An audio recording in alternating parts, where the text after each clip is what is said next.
it really kind of goes to the last slide of how much Albert beer is in each one of us. And the question, it's really a question, and I ask it candidly because if you have a practice that has an image, a brand, whatever you want to call it, and clients come to you for that, say you're Frank Gehry, they come to you for Bilbao, they don't come to you for something else in that moment.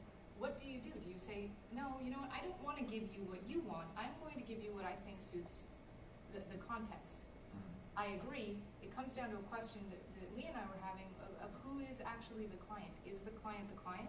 Is the client architecture? Is the client the idea? Is the client the object? What, like, society what are large, we serving, and at what moment do we make that decision? And then at the same time, as a business owner, do you pass on the bird's nest? Do you pass on the opportunity to maintain your office financially stable in an economic crisis, which is where I think it's a critical question right now. Yeah. But in question of ethics, though, I feel like at times, or more often than not, it is about taking the commission and passing on your aesthetics versus about the culture, the society, and what the place is about.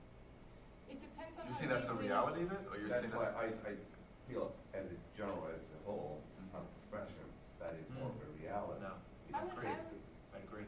No, I would agree too. I think generally that's the way it's been, which is why I think it's an important topic. Yeah. Yeah. I mean, I think But as a profession, we have to go back and reevaluate our present influence on the world and what. I mean, you can take stock in the built world that we have right now and really critically ask: are we better for it?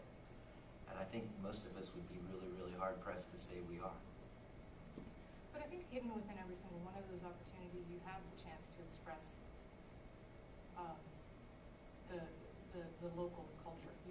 You really do have a chance. If I show you, for example, if I went back to the image of the Hotel Iberia, and I can firmly say that it was more expensive to keep the structure that had a heritage value than to tear it down and start over. I can also say that the lighthouse at the top is basically sort of engaging the lighthouse in the Caucasus, or the idea of the lighthouse in the Caucasus. Finally, the majority of the design of it is sort of inspired on the culture of wine culture, which is actually the oldest wine culture in the world. So I think that there are, within the possibility of any project, you do have the possibility of incorporating the local